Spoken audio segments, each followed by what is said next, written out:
Hello, friends. Today we are going to be chatting about The Way of Kings. This will be spoilery in its entirety. So if you haven't finished it, read through the whole thing, don't want any spoilers, then definitely hop off. But I have quite a few of my friends here today, so I'll have all their channels linked. I wanted to start with just general thoughts and then how it compares to other Sanderson books for you. And then for those of you who end up joining, let us know. You can follow along with these prompts too and let us know your thoughts. But Sophia, I'll let you kick it off. What are your general thoughts? How does it compare to other Sanderson books? Well, it's my favorite book of all time, full stop. So I love it. I think it's difficult to say if it's slower than his other books because it's just so much longer. So I feel like it is, and it isn't slower because it just takes so much longer to get going, but that's because of how long it is rather than it actually being slow paced. But in terms of, I mean, Sanderson doesn't really have a writing style per se, but if he did, whatever you consider his style, it's pretty consistent with that. But I'd say it's definitely more epic in scope than any of his other books. Yeah, what do you think, Sarah? Yeah, I definitely agree that's more epic because I was going through this morning just like refreshing myself and I was like there's nothing else that feels like it has this much detail and this much like depth to it, I guess, to the world and everything. Um, for me, it's not my favorite Sanderson series or book, so it's Mistborn Era one. But I definitely still really, really enjoyed The Way of Kings and like going through it, and I was like, I should have reread it because it's so good. It's not, before we started the chat, you were even saying that you have a tabs for all the things that made you cry, and it's still not your favorite thing Yeah. by Sanderson. How many tabs are there in Jesse, Mistborn? Jeez. Jesse, you like the Skyward series the most, right? I did, it feels iconic. Okay, so I was curious when I had first read Way of Kings, and it was December of 2017. So we'll count it as like 2018 because that's like very, very end of 2017. And I looked at my Goodreads review, and it's just this book was perfection. I truly don't have one bad thing to say. This might go down as one of my favorite fantasies of all time. I already miss the characters in the world. I need the next book now. So I had very coherent thoughts, obviously very deep, meaningful thoughts there at the end. But I truly like the imagination of the world was just something so unparalleled that I had never read on that scale before. And I couldn't believe the amount of world building that was truly so unique and so unlike any other fantasy book or fantasy setting I'd ever seen that I fell in love. And it wasn't even just the characters, it was like being in the world with the chasms and the storms and the creatures and the plant life. It was like all of it. I loved it. So I think it's the most imaginative Sanderson book and most epic by far. And I had first read Mistborn Era 1 before Stormlight. So this was my second Sanderson series. And I liked Mistborn a lot, loved Hero of Ages. But this one just kind of felt like on a whole nother level of unique and creative. So that was my initial thoughts. And then Patrick, what about for you? Oh, you're muted. No, we need to know your thoughts. I'm talking to myself. Yeah, so I'm more or less the same as Jesse. I started reading Mistborn in September 2016, right? And I fell in love with reading fantasy novels since then. So obviously, Mistborn is very important to me. But I took a step-by-step approach before I read The Way of Kings. I read Warbreaker first, and I also read some books in the Arcanum Unbounded, like the novellas and all that. And after that, I read The Way of Kings. And after I finished The Way of Kings, I realized everything I've read by Sanderson, nothing compares to this one. That's my opinion anyway. It's just, how do I say this? It is epic, right? The characterizations were all incredible. But there is something about the world that felt so alive to me. It feels so, Roshar feels so real, even though, I mean, It is not real, but it's just so real. Like every logo, every runes, every symbol, every place in that book, it all has meaning and history. It's just so rich. So yeah, I absolutely love this one. I think every book by Sanderson is almost all of them are great, especially the one in the Kashmir, but nothing compared to the one in the Stone Light Archive, in my opinion. I think that for me, so Sarah was talking about how she loves Mistborn Era 1. I love Mistborn Era 1 as well. They're just so different, but they're both, I find both of them to be absolutely fantastic. They both have, because Luthadel is much more contained of a setting. And I know we kind of branch out, and this isn't about Mistborn, so I'm not going to spoil things, but I know we branch out and it gets a little bit more expansive, but in Way of Kings, it's that way from the start. So you really feel like you're being transported to another planet that has an established history, established politics, gender norms, the flora and fauna, like Jesse was talking about, even the weather. And so there's all these things that you have to establish. And I think for a lot of fantasy books, trying to establish that much is too much. So you bite off more than you can chew, and then it becomes a little bit convoluted, or it feels like we're talking about things that are irrelevant. But in this, it feels like everything has significance. To your point, Patrick, everything has meaning. And I think doing a reread of it, the first time it was like, oh, I'm getting lost in this world. And then this time around, it feels like you're coming back. Just like it feels like if you traveled to another country and then you went back again, you kind of have your bearings a little bit more, because it just feels, I think, so well developed. So we've been kind of talking about the world building. What is your favorite aspect of this world? And then I actually want to start, Patrick, with you this time, and then we'll work our way back. I think if I have to choose, I mean, I love everything about Roshar, but that's definitely the weather. I think the weather system, it's really, really cool. I love when weather actually play a part into the world building. I don't think that is mentioned often enough in fantasy novels, actually. In comparison, weather actually doesn't play a lot of parts in a lot of epic fantasy novels. And other than that, I also love the Night Radiance. And of course, magical sword. Yeah, I love that. Everything. Yeah. Yeah, I mean, I would agree that like the weather playing such a big role was something I had never read before, and I still really I can't think of another fantasy book I've read that the weather is a part of the world so heavily and play like it's almost like its own character in certain ways, and it becomes even more like that later on.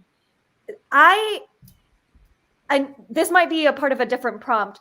I think how it leans sci-fi is also really, really interesting.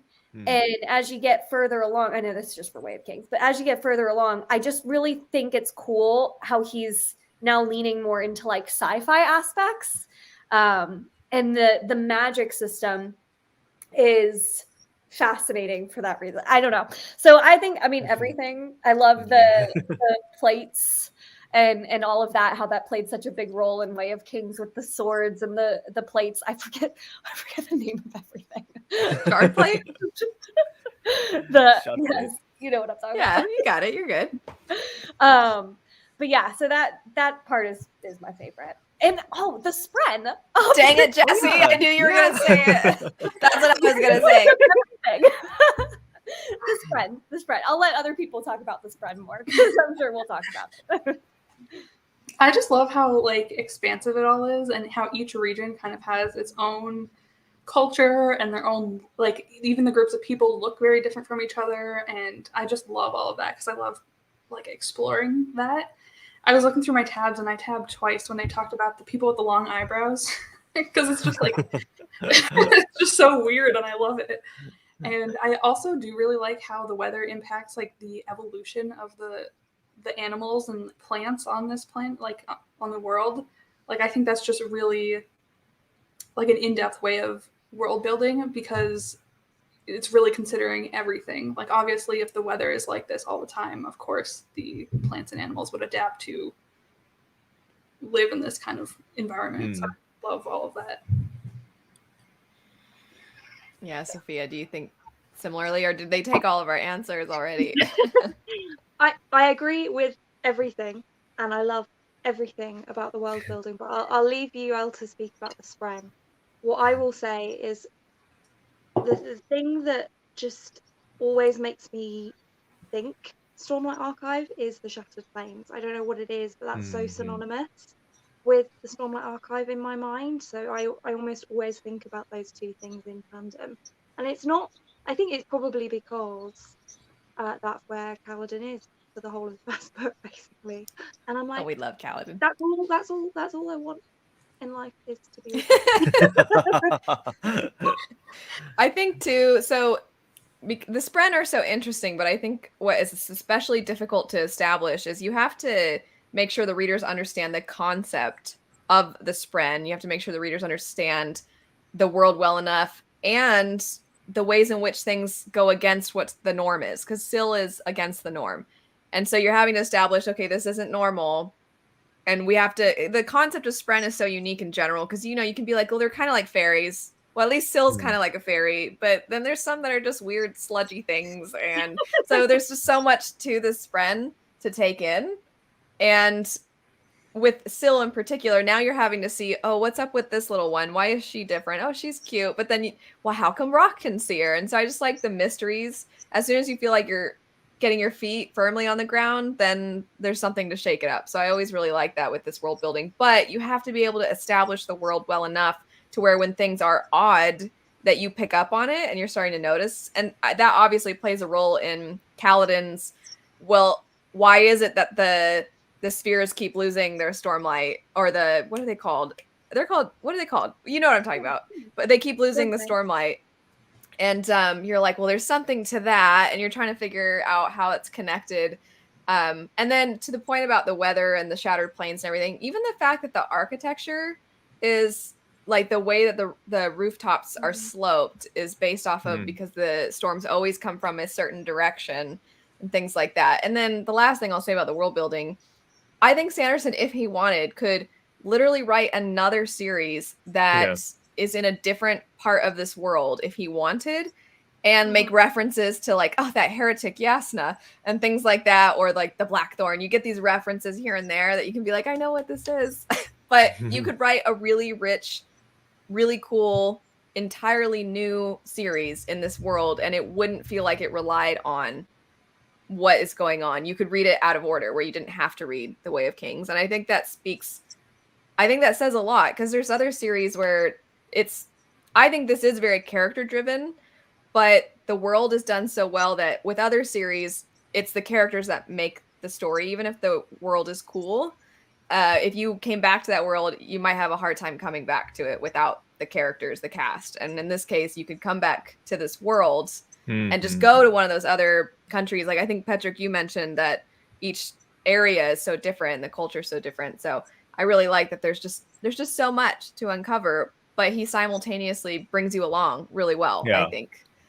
I mean, he mentioned some of those in the interlude, right? In the interlude, I mean, the first time we entered the interlude, it was in a different part of the world, and it is kind of jarring to be the first at first reading through that, because personally, I'm just so impatient to be reading Kaladin again. I mean, I want to get back to him, okay? But it is a great part of the world building, especially on reread. Yeah, and Jesse, you were saying something too?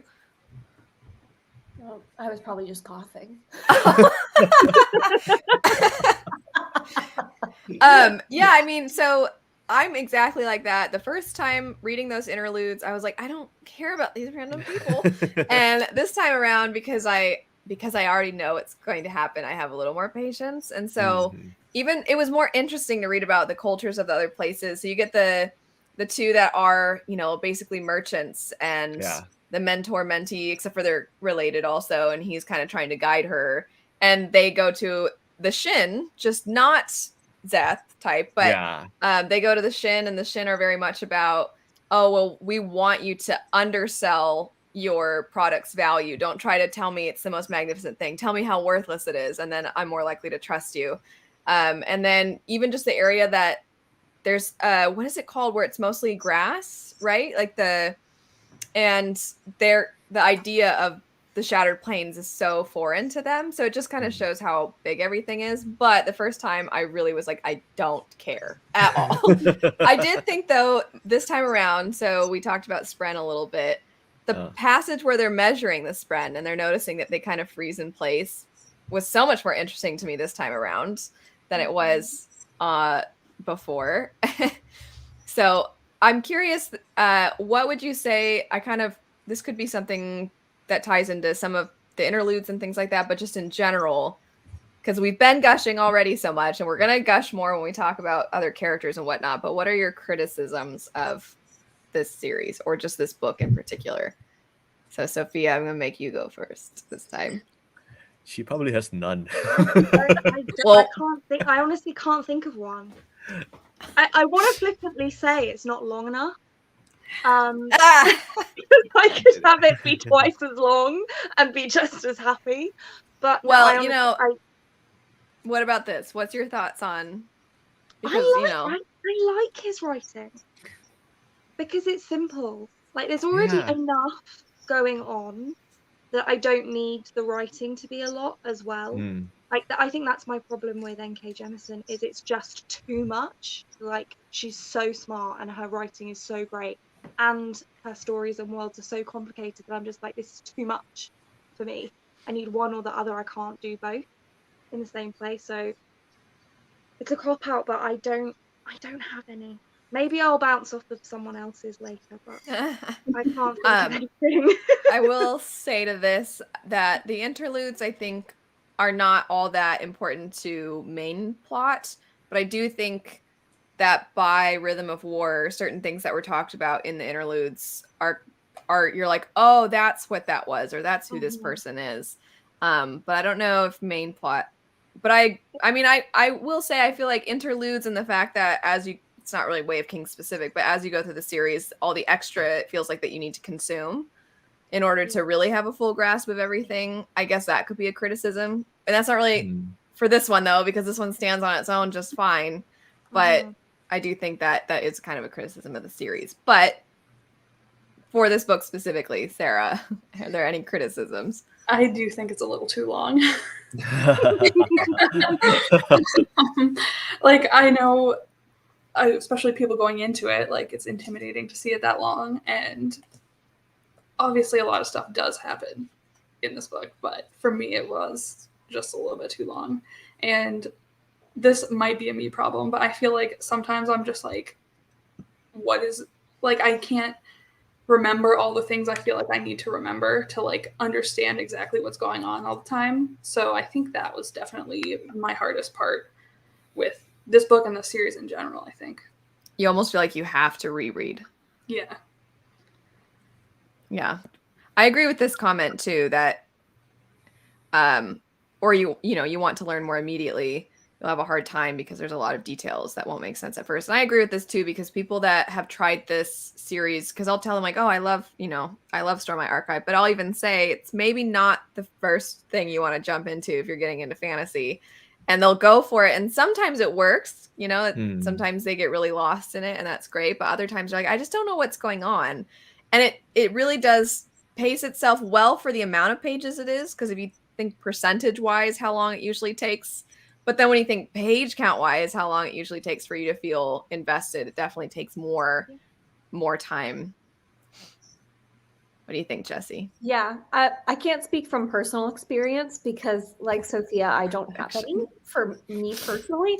But from what I've seen from other people, reportedly Liana, I do think it's a fair call out that like the flashbacks for Kaladin's part of the story can slow down the overall pacing of the book, and especially if you are, it's a risk that Sanderson took, because if you are banking on people reading beyond the first book, it's a risk to only reveal one character's backstory in that first book and then save Shallan and Dalinar's backstories for future books, hoping that you've captured the readers from that first book where they'll continue on. So for me, it paid off because I love Kaladin and I love his backstory. But I can see how if you want to just consume this one story and be satisfied with this one, you're not getting a full picture. So you're kind of forced to move on in this series in order to get that. So that's maybe maybe a criticism that other people could make. Yeah, if you take a step back and you're like, what happens in this book? You're like, the Bridgemen, they saved Dalinar and Aelin. There's a lot That's of, kind of what like everything's leading up to. there's a lot of repetition with like Dalinar's storyline in this one and Kaladin's storyline, but that worked for me. So I don't know. I think What do you think? if it's for me, I mean, I already mentioned it's the interlude, right, on my first read. But I do agree with what JC said, not for this book, but for one of the books in the later part of the series, the fourth book especially. I'm not a fan of the flashback sequence of that character in the fourth book. But other than that, I don't have too much of an issue with the Way of Kings and anything Words of Radiance or Oathbringer. I absolutely love the Way of Kings, and I think if I have to choose the issue on my first read, it's really only the interludes. I don't have anything else. I think for me, I love Kaladin and so much, and his not just his character, but his story. To me, it's so moving. Like just getting back into it, I was like, oh my gosh, I'm already getting so emotional over everything. Just the hardship that he's endured, the way he chooses to carry on, and he's going to do what he can to make everyone else's lives better. And you get so invested in this character, and then you go to like Shallan derping around trying to be like, should I or should I not steal this from Yasna? But I really like learning. And I'm just like, oh gosh, her plot line is, and I'm fine in epic fantasy having plot lines that don't really merge in book one or even multiple books into the series. I'm okay with that. So long as they are at least really captivating. I do think Shallan's point of view, while interesting, is not as engaging of a story as, and not that they need to be exactly the same. It's not like I need action necessarily, but I just found her plotline to be wanting in comparison when you have such a good, because I never was like, I really hope we get to go back to Shallan soon. I'm always like, well, okay, Shallan, you know. And then a little bit Dalinar, I've said this before and rereading it, I'm like, I still feel this way. Sometimes the visions last a little too long, where I'm like, all right, do I need to follow him as some random farmer for this long? And then, oh, here's another vision where something's going on. But so, you know, Sarah, you said maybe it's a me thing. That's a me thing in general, where visions and stories, I'm like, just make them short and sweet. I don't want, because I just want to come back. It's almost like what Dan was saying about flashbacks with the forward momentum. It's like I feel that for visions, where I'm like, I don't want it to interrupt for too long. I just want to get back to the main point. Whoops. And then I just think sometimes in the middle chunk of the book, we did slow down quite a bit. It's like, okay, well, let's get a little bit more of Dalinar and let's get a little more. So the way in which he chose to pace, it was so good for me in the beginning. And then the end, of course, has so much movement and the reveals of what happened to Tien and things like that, and what happened with Amaram. All of those are done so well, but that middle chunk is just a little, it's a little bit of a lull in comparison, in my opinion. So, but they're all little things, because it's not like enough for me to be like, oh, I don't like this book. It's just, there's certain parts that are so good that when there's other parts that aren't that level, then it's almost natural to be like, well, this part's not quite on the same level. But I love the series, and I love Way of Kings. So let's go back to gushing. Favorite scenes. I'm starting this time. And the first time I read it, I think my favorite scene was when they decide to go back, because it's just it's so emotional, and you're like, oh my gosh. And I was afraid for these characters the first time. Obviously this time I'm like, I know that they're fine by the end, but this time the thing that got me, and it's wrapped up in the same plot point, is just Dalinar giving up the shard blade, was because you just see how much, for good reason, that Kaladin has this hatred for the Light Eyes, and you're like, I get it. It's not this, oh well, because I do think fantasy books fall on we have some issues with this group of people and this group of people a lot, and they don't always do it in a very well fleshed out way. Whereas in this, you see why. You see the abuse of power, or the way in which people don't handle power well. So you understand why Kaladin feels the way he does, and those flashbacks help to establish that as well. So when you see Dalinar finally he finally shows a light ice standing by something honorable. It made me respect the time we're with Dalinar even more, because you see all those times that he's insisting we have to obey the codes and we need to set some kind of better precedent. And then you see the fruits of his efforts in that moment. You see that he is willing to not just say all those things, but actually put in the effort. So yeah, that moment is just like, yay. I did think of something really quick that was a tiny bit of a criticism, but it's silly. I love Bridge 4, but also I'm like, I feel like a couple of them needed to be some pretty bad guys, right? Like they're all pretty good guys who just happen to do something like not, they managed to bother Sadius or something at some point, and so they just kind of got thrown into the situation. And I'm like, can at least one of them have been a horrible murderer or something, so that we feel a little bit more gray morality with the, I don't know if I like Bridge 4 in its entirety. Like, what can we forgive this person? Maybe they should be running bridges. Just kidding. They shouldn't. But we already have one.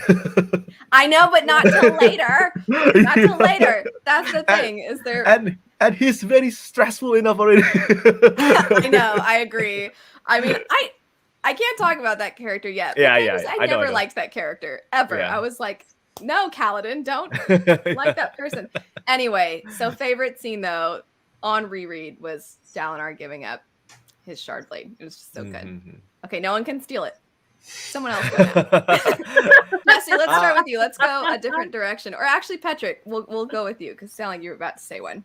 I'm always the same.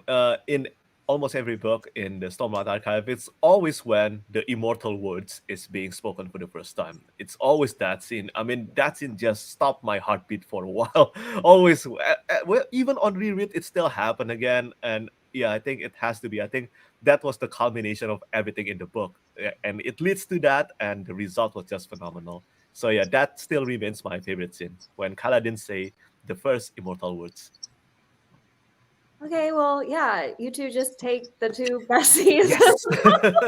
Yeah, virtual high five to Petrick. Okay, so I mean, so how does it feel, Jesse? Okay, well, Payback besides for those two, I have to say, honestly, just Bridge 4 having to continuously go out there and having Kaladin finally provide like other strategies, like that, like part of it upon my first reread, I couldn't get enough.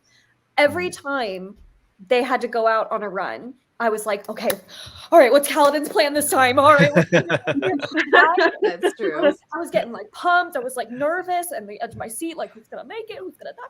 I loved Jesse's ready to fight. I loved it. That upon my first read, and just like how he was so strategic in the moment where they like turn the bridge over and everybody's watching and they're like, what are they doing? And then they screws realize everything what up. Bridge 4 is doing, and they're like, oh my god, and yeah, it like screws it. Oh my god, just like all of those were like so heart pounding. I thought of an those scene, scenes. and I don't want to take it, but I also hope nobody says it. But Sarah, go ahead. Well, you three took my top three, so but I guess it all ties together, but every like moment that Kaladin is kind of like slowly getting to know Bridge 4 and they're slowly learning to like trust each other and work together.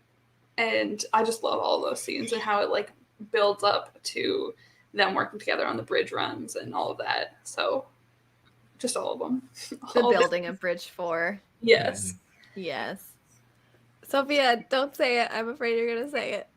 I don't know what you're say? thinking. So, Okay. I mean, my first read, the entire Sanderlanche was my favorite thing. So from the point that they decide to turn around and go back to Dalinar, just from there all the way to the end of the book was my favorite thing. But I think one that really sticks out to me from reread is Kaladin surviving the high storm. Oh, Dang nice. it! I knew you were gonna say it. Sorry. I was like waiting, like but it's such a good scene. Go ahead. Dash away. His time in the high storm and his time with the Stormfather. I can't remember if it's the first time we properly have a conversation with the Stormfather or not, or at least the Kaladin. it Mhm. is. But I just that I'm not a visual reader. I don't see pictures in my head Oh. when I'm reading books, unfortunately, but that feels so real to me, that scene. So, and just that bit where he promises them, I'm going to survive this and I'll see you in the morning. And then he opens his eyes and he's like, yeah, bitch, I'm here still. Except for his reaction is that he's like terribly sick and Taft Yeah, has to take well, care of there's him. that, but But yes, there's I know. That is the scene. Gosh darn it. It's so good. And rereading it and like having an idea like, oh, it's because of the stormlight. He's taking in the stormlight. And then so I the first time around didn't really quite notice just how obvious it was that Teft knew immediately. And Yeah. rereading it, Teft is the first bridgeman whose name he learns, which had Mhm. even more meaning to me this time around. Mm. But I think that is the first time that we see the Stormfather, Sophia. I'll add though that I didn't remember. So the reason that it kind of came back to me when Jessie was talking is because she's talking about, oh, every single time that they do a bridge run, what are they going to do next? And it's that gets him strung up is because they turn their bridge and then all the other bridges try it and it doesn't work and it throws everybody off. And then now it's resulting in people that can't cross and then they're getting cut down. So he gets strung up for that. But I didn't realize that they beat him. I forgot that they beat him really aggressively before they string him up. They're like kicking him on the ground. And I'm just like, gosh, this poor man. So yeah, that scene is so good. And just like the satisfaction of knowing that, everybody that was like kind of hoping that he'd been dealt with. And then he's still, it's the best. It's such a good scene. But I want to go back to the bridge runs and then kind of tie this into the pacing. So to Jessie's point about how it felt like there was always, she was just waiting every single time. It really is, for me, perfectly paced with the bridge runs because the first time you see it, I think fantasy books can sometimes rely on very specific ways to motivate characters or to make you feel for characters. You have like the death of someone, or you have, like there's certain acts of violence or things like that we see all the time. But the idea of the bridge run is so horrific. And just seeing people die all around you and the fear and the physicality of it, and just the fact that some people die just because they are too exhausted, and it's so gripping. And that first time that Kaladin has to run the bridge, and he's barefoot, he didn't even have shoes on. I just feel like it immediately pulls you in, and then to see him, essentially after seeing another young bridgeman who reminded him of his brother die, and that's when he decides, I don't think I want to do this anymore, and still kind of brings him back, which is also a great scene. But then from then on, every single thing he attempts, from like Jessie pointed out, with the bridges turning, with the way that they take the armor on from the Parshendi, just every little thing they do is always interesting to see what's going to work, what's going to get him in trouble. And the way that he's trying to outmaneuver Gaz and try to make sure Gaz doesn't say anything. And then when you get Gaz is gone, but you get new people and they're even worse. Just every single bit of Kaladin having to try to outsmart the Light Eyes from a position of absolutely no power, I just think is always really, really satisfying. But are there other things that you think are paced well? And then what are some things that maybe, even though a few of you have no criticisms at all, is there any pacing issues for you in the story? And then Sophia, I'll let you start this one. I think I said at the start, I feel like it is well paced, but it is slow. So because it's such a long book, and Sanderson always talks about how he kind of plots Stormlight books as 3 books in one, so it's like a trilogy in one book. And I think that is exactly what it is to me. So I like the pacing, but I can see how it could be quite slow for a lot of people, and especially the first time you read it. Because usually when you read a fantasy book, you expect to be confused for the first little bit. And in a normal fantasy book, that's like 100 pages, maybe a bit less. Yeah. But in Stormlight, it's like 300-400 pages where you're just like, what is happening? And then you've got, what is it he even calls them? You've got like 3 prologues essentially.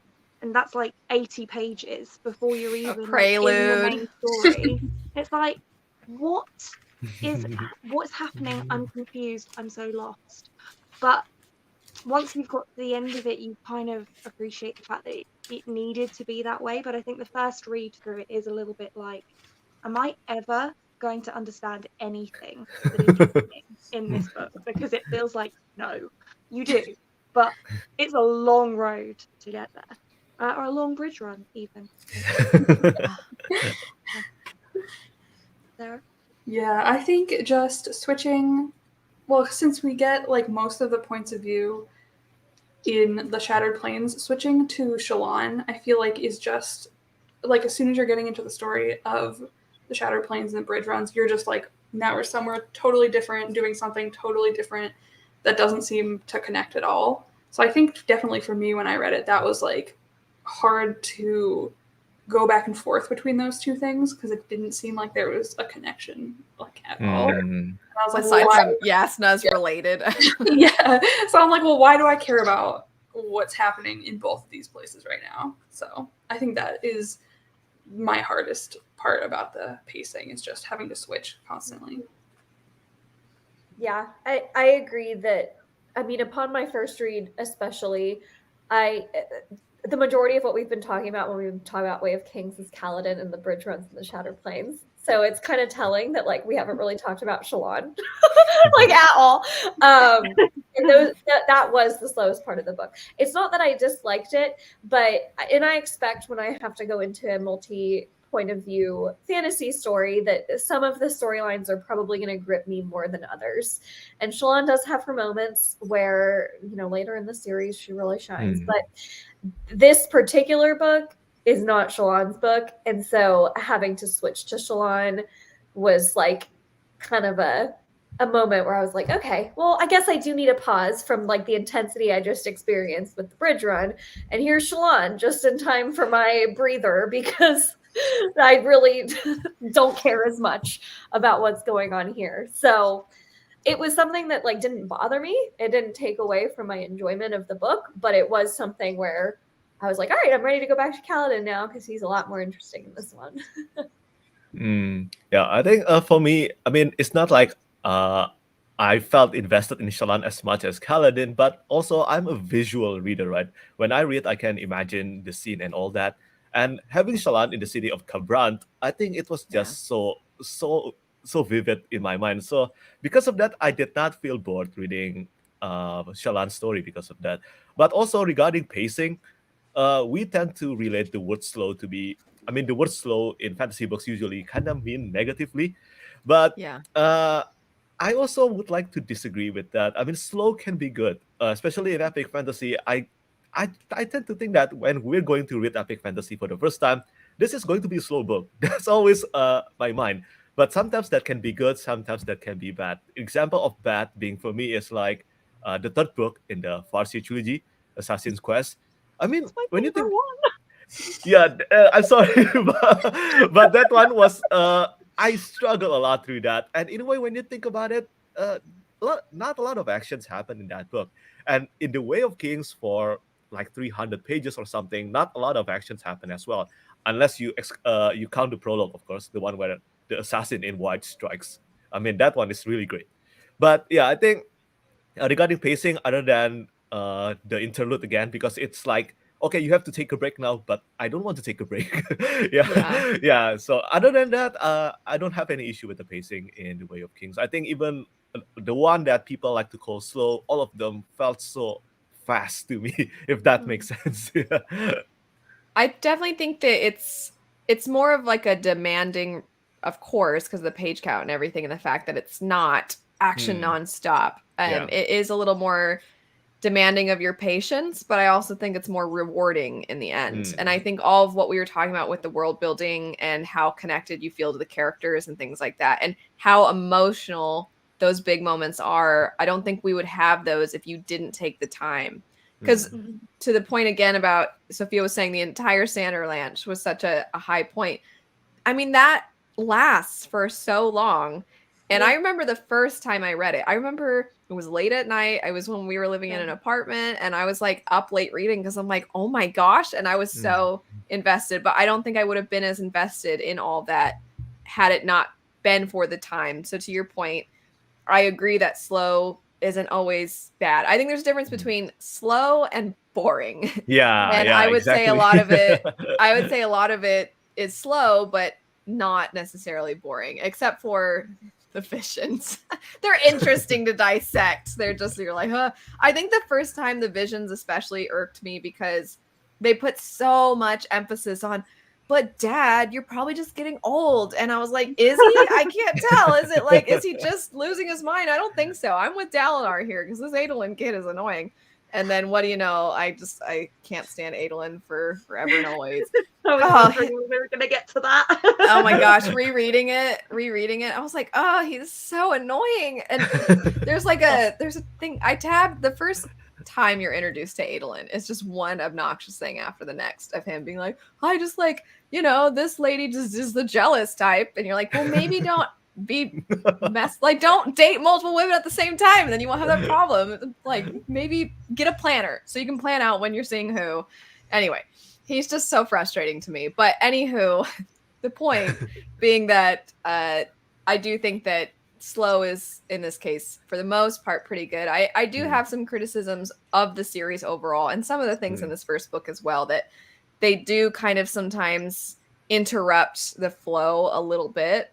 But I'm willing to forgive that, I think, because of the fact that it is such a rewarding experience by the end. And I'm kind of hoping that when we get Stormlight 5, any of the moments, like certain interludes that are not as exciting, I'm hoping that I'll feel similarly about those. But I still kind of wonder if having the interludes in that fashion, it's like, is there no way that we could have gotten this information through our main perspectives? I don't know. I feel like there are certain things that we could have done. Now I want to get to tropes. Any that you think are good, any that you think are bad. Obviously, the found family trope. I was just going to shout that. You should have done it. You should have just cut me off. I would have accepted it. Okay, I won't say anymore. I'll just say that one. Okay, go ahead, Patrick. What? Yeah, think of one now. Or you can go last if we have Sophia go next. I do not consider this, but I don't know whether this is a trope or not, but I guess you can kind of relate this to animal companion. I mean, but still it's not an animal. Yes. but No, yeah, that makes sense. Yeah, you get what I mean, right? Because I love Yes. that kind of trope. That's one of my favorite tropes in epic fantasy, and I love how you utilize this. I mean, like the scene where, I mean, without Syl, Kaladin would probably be gone now, right? And yeah, I think that's one of the best parts, other than the found family in Soulmart Archive. Even though it is so epic, at its core, the characters remain the center. And yeah, I think that's the best trope used in these books. In this book, anyway. Yeah. One of my least favorite tropes is the reluctant hero trope. I hate it. Why? Usually because I'm like, you're the chosen one, get on with it. Yeah. Let's get over it. Move on. Live up to your title of the chosen one already. And I have to say that Kaladin, even though he's a reluctant hero, he does not fall into the traps that make me hate that trope. And it's like one of the few exceptions where it really works for me, because it doesn't hold him back from doing what he has to do. He's still, even though he is like it, and it completely makes sense why he's so against being this chosen one, having to take on this responsibility, having to look after Bridge 4. It all makes sense why he's so reluctant to do that. I think it's established very well by Sanderson with his backstory. But the fact that he, despite having that backstory, has to continue to just rise to the challenge and does it, and doesn't have that like, but I don't wanna. I'm like, thank you, please, thank you, because like you can be a reluctant hero, but still like step up to the plate and do what you got to do, and he does that. So I think he took a trope that I usually hate, but he put a perfect spin on it where it does not bother me at all in this book. So that's the one. Completely agree. Well, I was gonna say found family also, but but I guess like the underdog trope, because Kaladin literally has like everything against him. Like there are so many situations where you're like, is he actually gonna make it through this? And just seeing him make it through it is just so like satisfying and like fist pumping. Like, so I love that. And like, I guess all of Bridge 4 is kind of like an underdog as well, like as a group. Just, I mean, there's that great scene where after they very efficiently run the bridge and they're drinking water, and some soldier comes over and he's like, "Give me the water," and Kaladin kind of is like, "You sure about that?" You know, like, and then the other bridgemen come around him, clearly having been trained, and then the guy's like, "Whatever," and he leaves, and you're just like, yes. It's just even like the small underdog moments beyond just the look, everybody, these bridgemen are better than all of you. Aside from that, I think that you get those small moments where he's kind of constantly showing that the underdog can be the best. Sophia, I'm sorry you're last on this one. Okay, I'm gonna go completely off script and talk about Shallan. Oh my god! Oh my god! I know. No one would have thought. I think that the Shallan Yasna relationship is a really interesting take on the mentor trope because it's super different to anything that you usually see. I mean, usually in fantasy, right, your mentor is like this cute old guy, and now we have Yasna, who's just like, I go away. Like, I don't want you here. I don't want to All be you your plebeians mentor. are so stupid is kind of Yasna's vibe. Yeah. So I think I really like the way that he played with that trope with Yasna. No, I completely agree. And it's funny because the first time Yasna interacts with Shallan, I'm like, she's kind of awful. And then when you get to know her more, I'm like, oh, I mean, but I kind of like her a lot though. And okay, I just gotta say that scene where she goes and kills those criminals. Yes, I was just and about to Shallan has that moment where I'm like, girl, don't be victim blaming here. Shallan has that moment like, but you asked for it by just like tempting them with your riches or whatever. And then Yasna is kind of like, oh, really? And I'm just like, yeah, Shallan, don't be dumb. And when Yasna has to assign Shallan, you know, like, think about the philosophy of what just happened, you know, like the morality of it. And I'm just like, Yasna's awesome and those guys deserve to die. That's it. Shallan, you don't need to spend a week thinking about this. Whatever Yasna does is right. Really quick, I want to address this.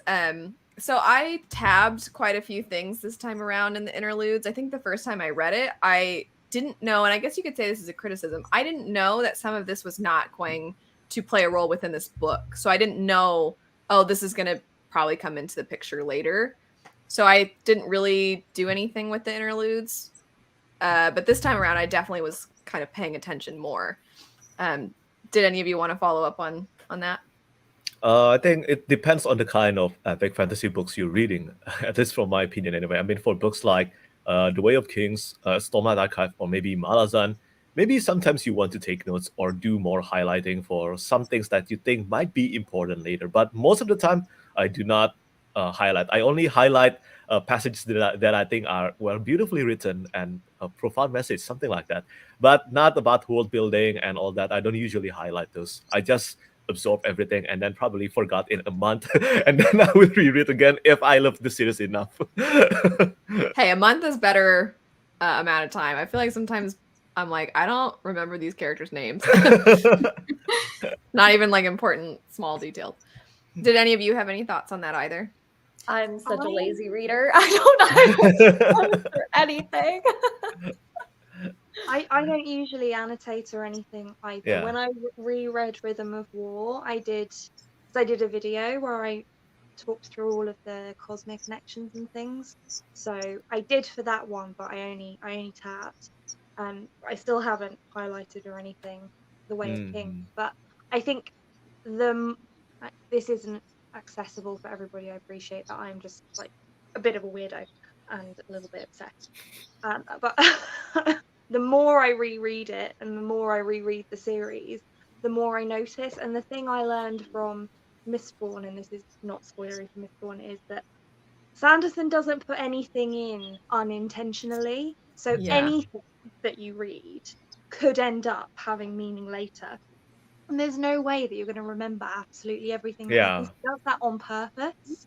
So, you know, you can get really in depth and really detailed and highlight and make notes about every little thing, which is how places like the Coppermine come to be. But you don't have to do that. It will make sense when it needs to make sense. Yeah. Agree. does Yeah. make the reread even better. What were you saying, Sarah? Sorry. Yeah, like after finishing Mistborn and realizing like there were seeds planted to things way early on that I should have noticed, I definitely was like looking at these interludes like, okay, what from this interlude could be important going forward. So I definitely did have some like things that I was like, this seems like something that could play a role later on. So Yeah. you Well, can some do of that. it definitely does. Yeah. This actually plays really well into one of the points I wanted to talk about, which would be reveals and twists. So Zeth is a character that I find fascinating throughout the book because he's so removed, even though he is the catalyst to the entire them being on the Shattered Plains. He is so removed from everyone else, and he's kind of this very mysterious individual, and you don't really know why he feels like whoever has this stone, he has to obey this person, and where does he get his powers from?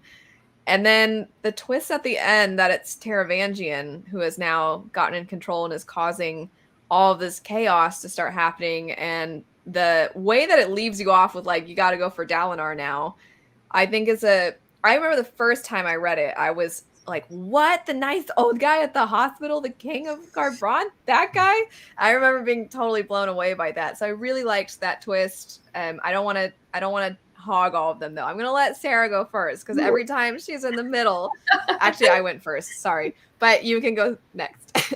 Well, one of the things related to that is like the hospital itself with all the people that are dying. I was just like, I remember reading that and just being like, oh my god, because you get like the lines that people are saying like throughout the book as they're dying, and I'm just like, what do these even mean? And then finally figuring out like where those are coming from. I just remember being like, this is wild.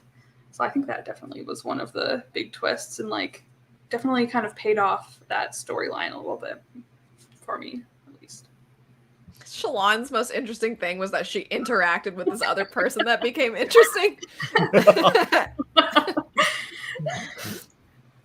Jesse, you can go next.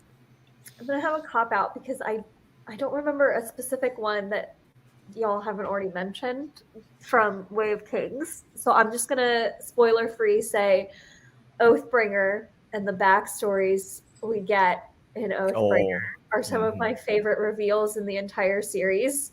Not because I necessarily enjoy them, but just because I think they're the most compelling and make for a really interesting conversation. So I'm just going to say flashbacks in Oathbringer. Leave it at that. Patrick, what do you think? I think for me it has to be the Parshendi. Yes. Yeah. That one completely took me by surprise. I did not predict that at all, at all. Yeah. So yeah, I think that one has to be the best one because Oh my God, it is there. All the hints are there in the book, but I did not see it at all. Yeah. I don't know how I didn't think of that one, Patrick. That's such a good one. I was afraid you're going to say that one. I'm like, okay, No. I'm screwed. No, you're right. That was like, I should have said that. Sophia? What do you think, Sophia?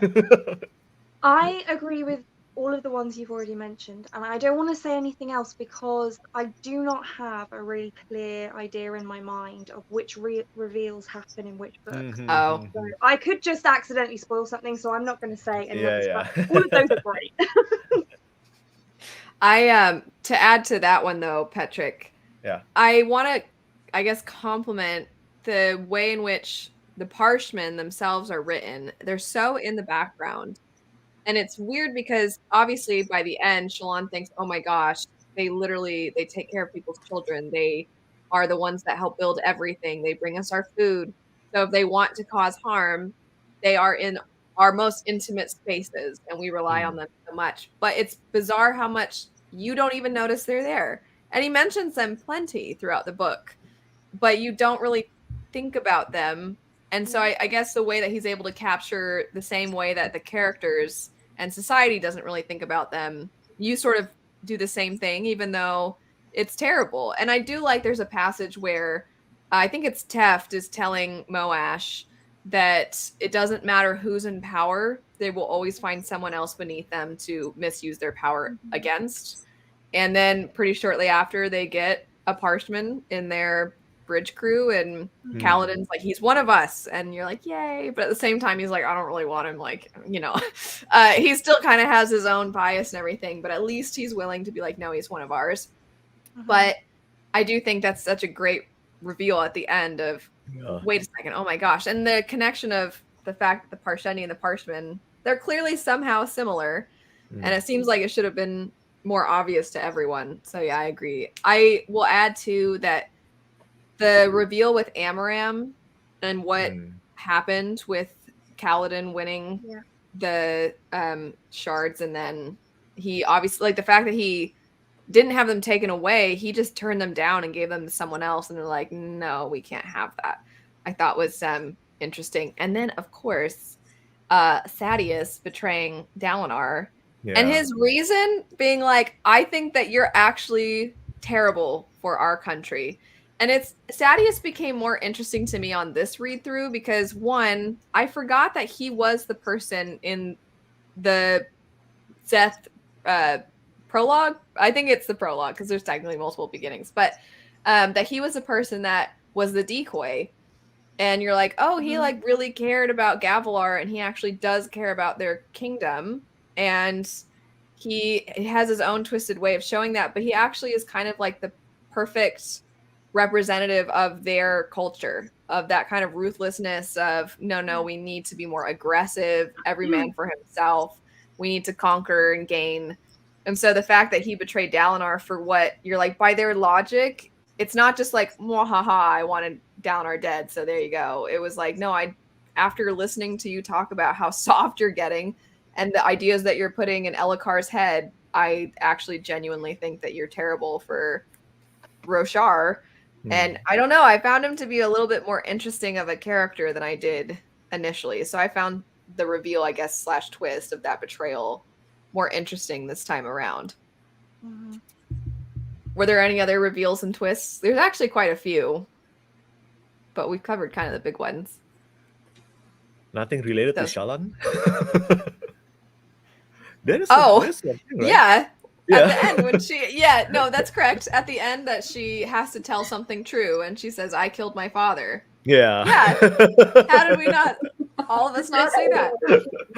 We can't keep forgetting her. I just reread it, so I feel like it's a little bit fresher in my mind, but I can see why you'd be like, did this one happen in this book? Yeah. I did think about that, but I think it happened in this book.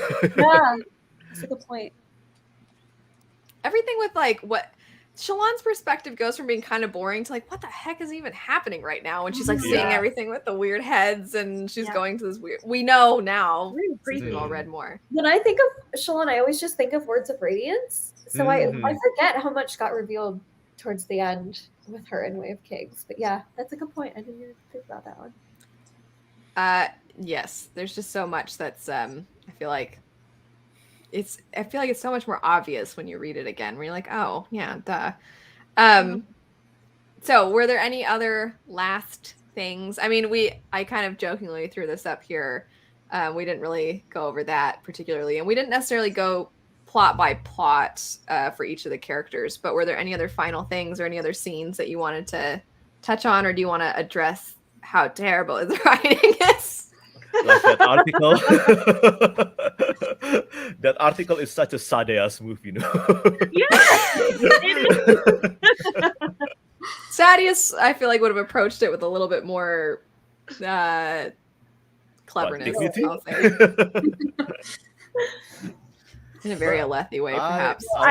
I think Sophia like hit the nail on the head. For me, at least, I don't want to think about writing when I'm reading a book like this. Like, I very much prefer the most straightforward writing style that isn't going to distract from the plot or the characters. And when I read more flowery writing styles, it like almost takes me out of the story at certain parts where I'm like, oh, even if it was like pretty writing, I'm like, oh, that was a pretty metaphor. What was I just reading?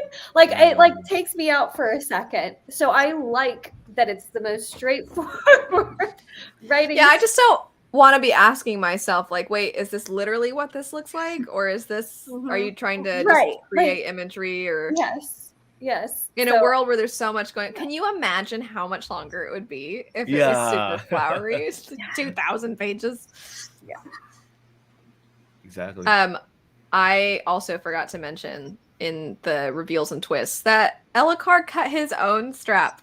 Oh yeah. That yeah. I'm like, Bloody that was Ellicott. one that I forgot. So the whole time I'm like, what did happen with his strap? And so when Dalinar confronts him, which I saw that one of you mentioned, that's one of your favorite scenes. And Dalinar's like, you did it, didn't you? And he's like, I just didn't think you were taking me seriously, so I had to make sure you were. And I'm just like, gosh, Ellicard, you're such a derpy king. Derpy king. I love that. He's so derpy.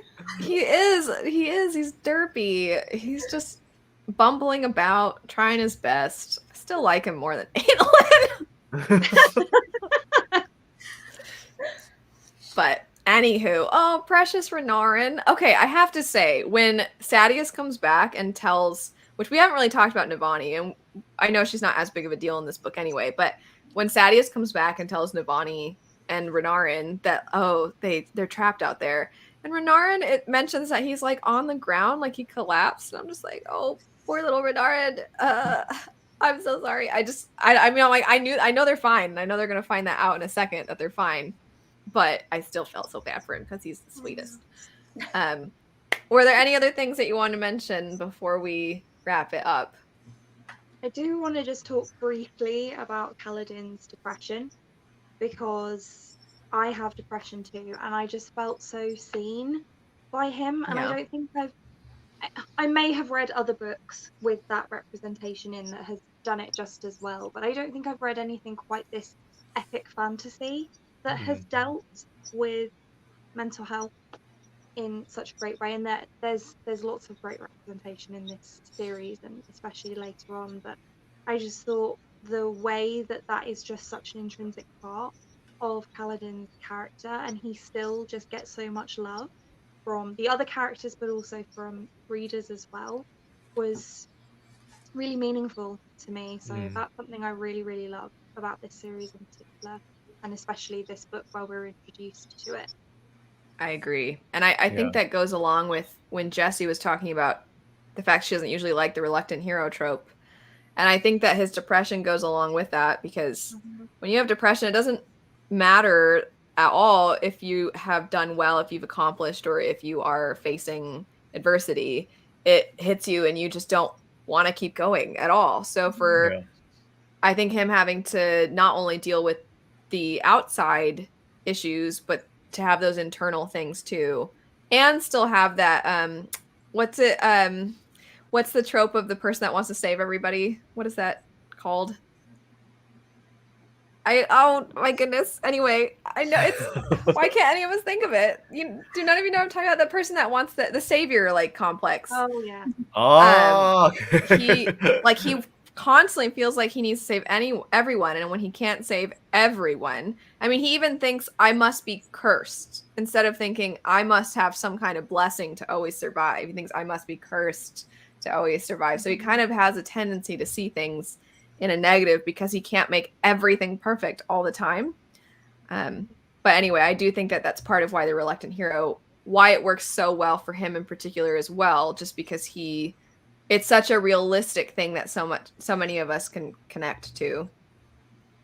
Yeah. So yeah, I'm glad you brought that up. I think I almost didn't think to bring it up because it is so hand in hand with Stormlight that it was like, it just seemed almost obvious. When you read it the first time, because we've already all read it before, but did you have any predictions as to what would happen next? And we'll end on that. I don't remember. I'm horrible at predicting stuff, so I don't think so. I can't recall anything right now because I jump immediately right into Words of Radiance. So Yeah. Too. I think I did too. Yeah, I mean, It's not like after Oathbringer when all of us were all trying to figure Yeah. out what would happen, and now after Rhythm of War and being like, who's gonna beat this person? Yeah. Now that everyone's kind of caught up to the series, because when I first read it, the first 3 books were out, so We keep We going. haven't even Yeah. talked about wit. Oh my god. I know. Yeah, I know. He does say his name is Hoyt. I made Yeah. sure. I was like, he does say his name is Hoyt in this. Because I've had people before be like, they never said it was Hoyt. You ruined that. And I'm like, they said his name was Hoyt. So I made extra sure this time around. But yes, he definitely always seems like he has way more information. And I feel like he's extra cryptic in this one when he's Yeah. like, doesn't he even say something like, is Hoyt your name? He's like, no, that's another thing I stole from a person I should have loved more or something like that. And you're just like, Hmm. oh, Hoyt, what is going on with you, sir? I like that Elakar's like upset when he's gone. He's like, he left. And he's like, I would deal with that man, but he makes me laugh. Just like Elakar's just like a big kid playing at King. Anyway, I don't know that I had too many predictions. I mean, the very obvious, like, oh, there's going to be some. I say obvious because it sets it up at the end where the Bridgemen become Dalinar's personal guard, and then you Yeah. find out that Zeth is going to come after Dalinar. So I'm like, oh, we're going to get some kind of fight between the Windrunner and whatever the heck Zeth is. You know, like I was pumped about that potential fight. I was pretty sure that was going to happen. But I don't think I had any other predictions either because I think same as what you two were saying about how you just wanted to go right to the next one. So you didn't have time to theorize yet. And we'd only Yeah. just sort of established things. So it's kind of hard to theorize when you only are like, okay, I kind of know what's going on now, but there's a lot I still don't know. But if anybody watches the replay of this, and this is the first time reading Way of Kings, what are your predictions for the next books? But this was super fun. I love this book so much, and I Yeah, was me so too. happy to be rereading it. I was so emotional like the whole time.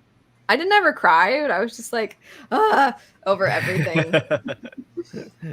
So It's so good. Anyway. I still think this is my favorite of all of the Mhm. Stormlight books so far. I know I really like Rhythm of War, so I know, I on love reread it'll be A close interesting to second. see. Yeah. Yeah. We'll see. So because some books are better for rereads, and then other books are better for the first read. Yeah. Yeah. And I'm like, I can't. But I know Jade said in a story before that she loves beginnings, and so I feel like there's Oh. that factor too. Just like Yeah. just your first time coming to this place and getting to know these characters, there is something about that that's a little Yes. magical in and of itself. So this was lots of fun. Thank you to Yeah. those of you who joined the chat. It was super fun getting to see your thoughts as well. Thanks so much for watching, everybody. We'll see you later. Bye.